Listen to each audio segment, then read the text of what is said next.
नवधा भक्ति बताते हैं। श्रवणं कीर्तनं विष्णो स्मरणं पादसेवनम् अर्चनं वंदनं दास्यं सख्यमात्मनिवेदनम्। कहते हैं पिताजी,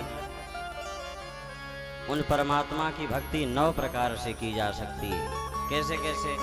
बोले श्रवणम कीर्तनम विष्णो। बोले सबसे पहले उन परमात्मा की कथा को ध्यान पूर्वक मन लगा करके श्रवण करो। फिर बढ़िया ताली बजा करके उनके नामों का संकीर्तन करो। फिर बोले संकीर्तन करने के बाद जब उस स्थान से अपने घर वापस आ जाओ तो केवल कथा का कथा में ही छोड़ करके नहीं चले आना चाहिए। क्या करना चाहिए? बोले कथा सुनने के बाद, घर में आने के बाद उस कथा का स्मरण करो।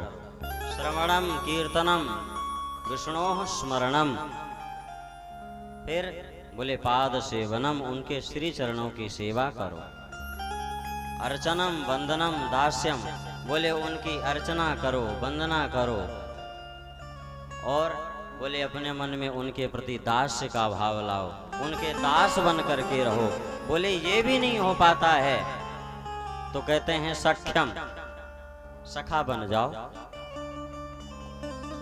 कुछ भी बन जाओ, किसी भी भाव से सही,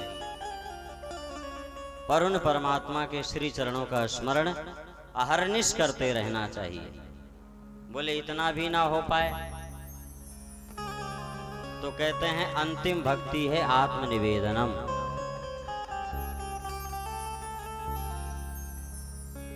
आत्मनिवेदन का मतलब?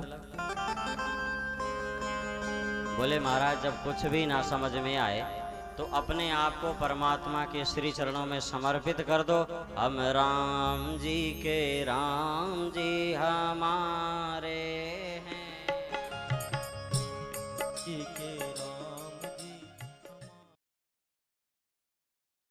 इस प्रकार प्रहलाद जी महाराज अपने पिता हिरण्यकश्यप को नवधा भक्ति का ज्ञान देते हैं। पिताजी,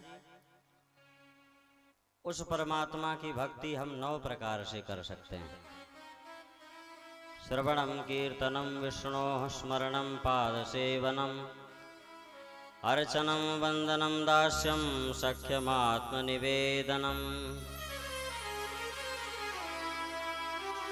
और इसी नवधा भक्ति का वर्णन बाबा गोस्वामी तुलसीदास जी महाराज अपनी सुंदर शैली में चौपाई के माध्यम से गाते हैं। प्रथम भगति संतन कर संगा, दूसर रतिमम कथा प्रसंगा,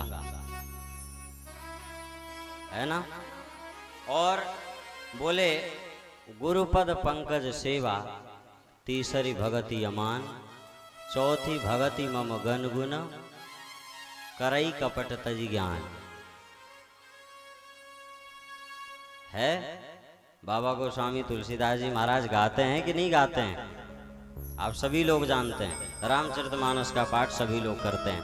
चौपाई के माध्यम से तुलसीदास जी महाराज ने भी नवधा भक्ति का वर्णन किया। अब जैसे ही प्रहलाद जी महाराज ने नवधा भक्ति का ज्ञान अपने पिता को दिया कि पिताजी उन परमात्मा की भक्ति हम 9 प्रकार से कर सकते हैं, 9 में से किसी एक भी तरीके को हम पकड़ लें, एक भी साधन को हम पकड़ लें तो हमारी नौका पार हो जाएगी।